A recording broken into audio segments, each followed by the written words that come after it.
Hello friends, and welcome back to Connerty Meadows Farm. For those of you that don't know, my name is Ricky. Today we are going to be harvesting some plants that we use in tea, that I use in my soap making. The first plant that we're going to start with is a stinging nettle. Now generally stinging nettle can be found where old barnyards are. It pops up like crazy everywhere. And when we first moved to this property in December 2019, I had no idea if we would have stinging nettle or not. At our old farm, it actually grew up behind our woodshed. So it was a perfect place. It was out of the way. Right now, I'm actually standing in the goat pasture. It's the winter pasture, and we have the hutches back here and the barn is here. Right now, the goats are out in pasture. You can see them right there. They're just out in front of the garden area in one of the grassy parts. And so this has actually had a chance to get pretty big. It hasn't gone to flower yet, but it is starting to get there.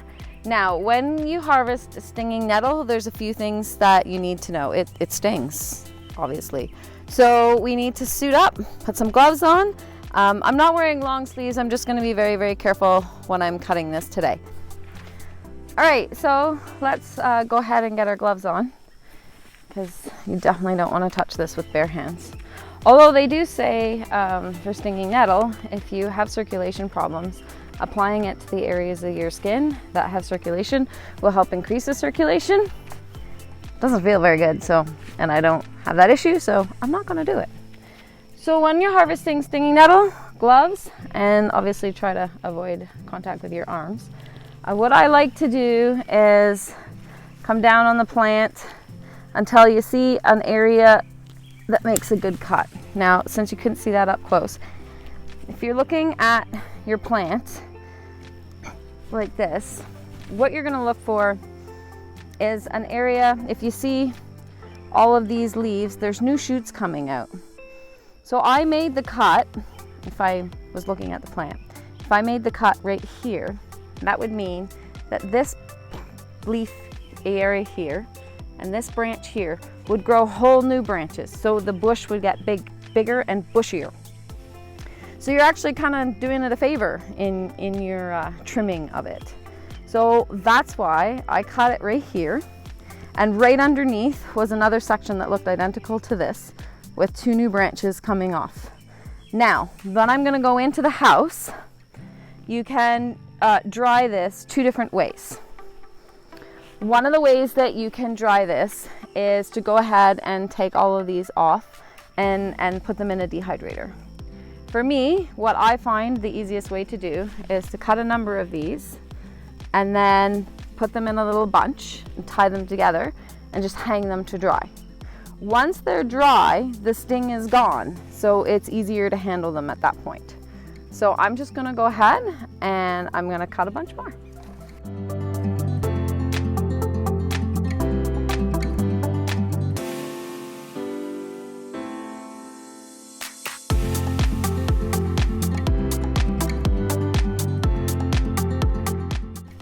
Now, if you do actually get stinging nettle on your skin, it's gonna leave some real red marks and it's gonna be itchy and it's gonna be very sore.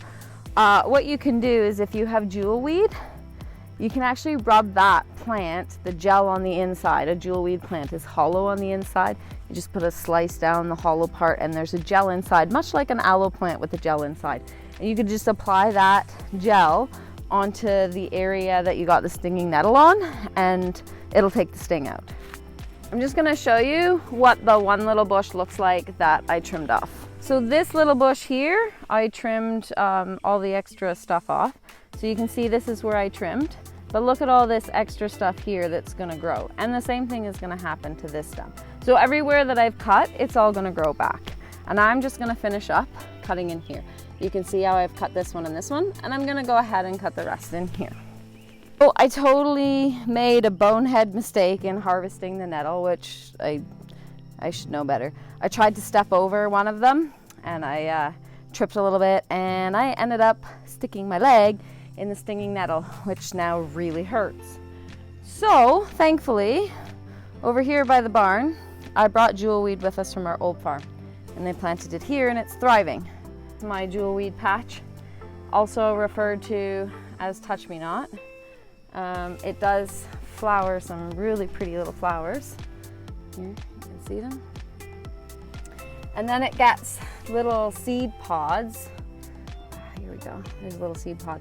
When these seed pods are ripe, when you touch them, they will literally explode like fireworks and the seeds will go everywhere. And that's how they spread. I'm going to apply some of this jewelweed onto the stinging nettle, which will draw the sting away. I don't know if you guys can see this here. I'm already breaking out in a whole bunch of white spots from where the stinging nettle got me. So I'm just gonna grab one of the smaller jewelweeds over here. This is a jewelweed plant, and on the inside of the jewelweed, if you slice it open, there's a gel in here, and that gel in there, as you can see that gel in there, you're just gonna apply it. Oh yeah, look, you can really see. You see all those there? We're just gonna apply that. And I'm just gonna keep opening this up and taking that gel that's in the middle there and applying it. You can see how fast you'll react to it. And it's rather uncomfortable. I don't know why someone would voluntarily do this to themselves. But there. So we'll leave that on, and then in about another 5 or 10 minutes, I'll put another application of jewelweed on it. So there you have it. I have left a good chunk of the plant still tall. I want them to produce flowers and go ahead and keep going next year. Gucci came and joined me. And this is my basket. Then I'm gonna head over and I'm going to tie it all up and hang it all to dry. I also have one more plant I want to harvest today, and that is my comfrey plant. Now, comfrey also has little minuscule hairs on it that do, they don't sting so much as they irritate, kind of like pumpkin and squash plants. They just have little tinier hairs on them that kind of irritate your skin. So I also harvest the comfrey with my gloves on. So let's head over there next. This is one of my comfrey plants. I brought it with me from clippings from our old farm, and then I also have some comfrey down there in front of the chicken coop. In medieval times, comfrey was referred to as nip bone. It was used to help people heal, whether it was like from a broken bone or from cuts and scrapes. It has a lot of great healing properties. The other thing that's really great about comfrey is that it is excellent fertilizer for your plants in the garden. And if you are, say, wanting to do non-manure fertilizer, this one is probably what you want to go for. So you cut back the leaves, the stalks, snip it into little pieces, put it in a 5-gallon pail and cover it with water and leave it for 3 to 6 weeks. At that time, then it is a really high concentration, and then you would use 1 part of the comfrey water to 10 parts of regular water, and then you would just feed your plants with it. Comfrey has really, really long tap roots, so it's able to reach way, way down in the soil and bring up many nutrients and minerals that it needs, which is why it's really great to go on our apple trees, because it's going to pull up from way down below a whole bunch of nutrients that the apple trees need, and as it pulls it up, it does share them with the apple tree. As it dies back, it actually feeds the apple tree that it's underneath. So every single one of our apple trees and fruit trees have comfrey planted underneath them. We usually try to wait until the apple trees are big enough to be taller than the comfrey, because the comfrey does get quite big. Bees absolutely love comfrey flowers, love them. They're around them all the time. So today when I cut, I'm just gonna make sure that I'm cutting the comfrey that's a little bit older and that the flowers have already been spent. I am going to leave some of the spent flowers because I am also going to collect some of the seeds to share. When trimming comfrey, you can actually trim down quite a bit further and you don't need to worry about leaving a second growth. So I am just going to trim this down, a couple inches or so, and then I'm going to take this whole branch here, and this is what I'm going to be drying. Alternatively, you can just strip the leaves off to dry them. I just like to hang things to dry. It's what I have the most room for. Running the dehydrator all the time is just a kind of a waste of extra electricity and energy when I can just let them hang to dry. So I'm just gonna go ahead and cut some of these. You can see here, it also has a lot of really, really fine hairs, and that's why I'm wearing gloves.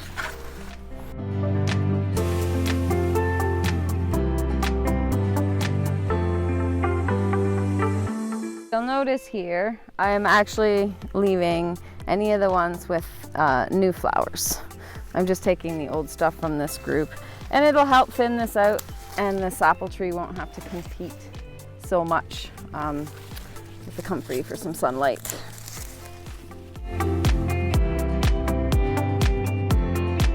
Now everything that's left underneath this apple tree is all new flowers and new growth, and it's ready to start again. I just wanted to show you guys this beautiful rose bush before we move on to the next plant we're going to harvest. So actually I do harvest rose petals, and when they reach the stage like this one, I just pluck them off and I lay them on a cookie sheet, and then they dry out. But this is what we're going to move on to harvest. This hot mess is mint, lemon balm, and catnip. How do I tell the difference? Well, the leaf shape is different for all of them. This one here is catnip, and this is good in teas as well as we dry it for the cats.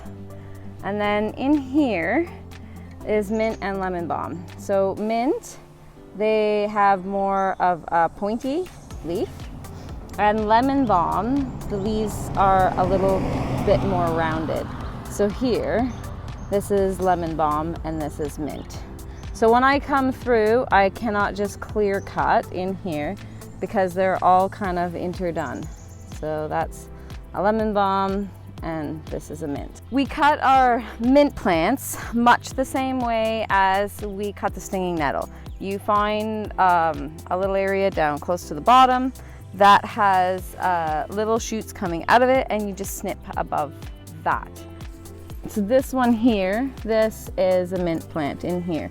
And if you look, you can see here, there is new shoots coming out from the main stalk. In fact, if we go down even one more, there is new little shoots coming out from the main stalk. So I'm actually gonna cut right here, and then that gives these little guys down here a chance to grow up on their own. In fact, this one even has two more little ones down here, so I might actually cut it there and let these guys on either side have a chance to spring up. So we use our mint in teas, and I also infuse the oils to use in a number of my soap products.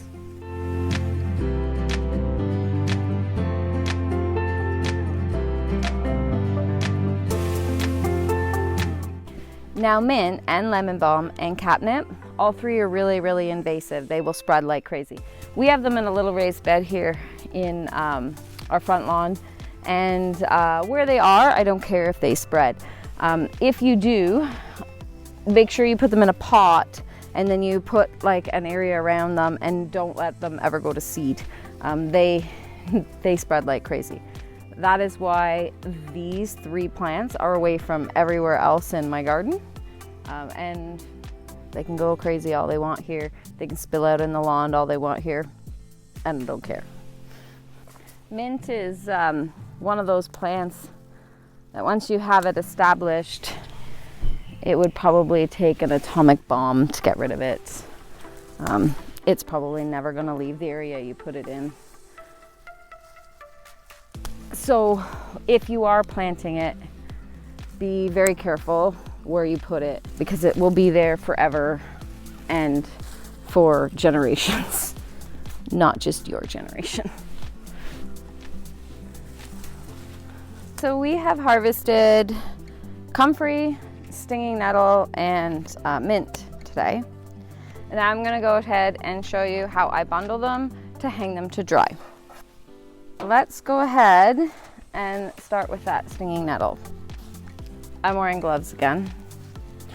All right, so like I had talked about, right here on the plant, it's got these two little new leafy growth growing and then leaves, and then it's got this stem part right here. So I tend to grab this stem part right here between my fingers, and I'm just gonna go ahead and I'm gonna make a little bundle of all the same kind of idea, where I'm putting one set of the leafy and new growth at the top, and then the blank part there in the middle. All right. Got myself a little bit of a bundle there. And then I have some nice twine here, string. Cut myself some string. All right, so we have our string here. And you can see this section here where there's no leaves. So this is where I'm going to tie my string. And we're gonna snug it up. And we're gonna double knot it. And then this is how we are gonna be hanging it. So now, if we are to look at our bundle here, that's where the shaft area is. And we have our string. And now I can go hang this in a cool, dark place. I tend to like to hang them in the basement, in the dark part where there's no windows and stuff, and then it will all dry out. So one of the questions you might be asking yourself is, why do I tie the string there and then not at the very bottom? So one of the main reasons why I tie the string here is because as these dry, they shrink. And then if these were tied at the end and they shrank, they would just fall out of the string. When I tie the string here, it ensures that even as they shrink, they won't fall, because all of this bunch here is holding them in place. So see, even if these shrink, all of this stuff up here is going to ensure that it's not going to slide out. If I was to take this and tie it here, as this shrank in the drying process, this would just fall. So my neat little bunches would end up all over the floor, which won't be helpful to anybody. So this one has a much longer area here. So I just move up into here to line it up.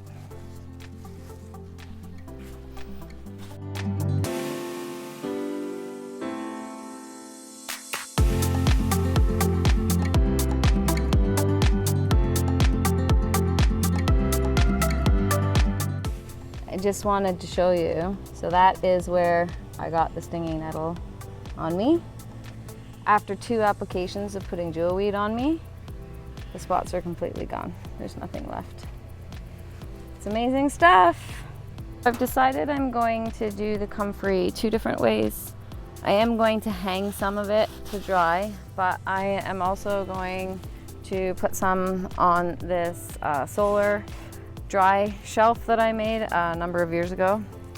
So what I basically do, this is just a wire bottom shelf, and then I will put it outside, elevated, and let the sun dry these. So I'm just going to take some of these bigger leaves and lay them out on here. Now these ones have a little bit of dirt on them. I might have to I'll take those ones and make them into compost tea. Just take the pretty nice looking leaves and put them out.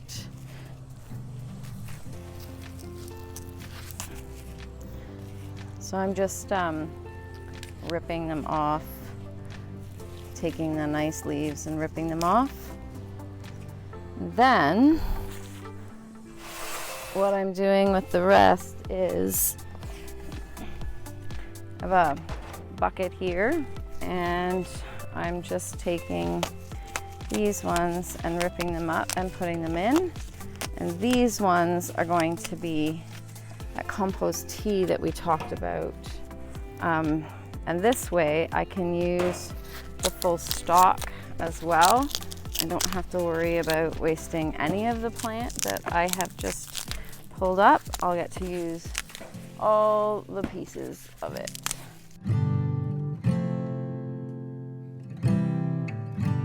So 2 different things.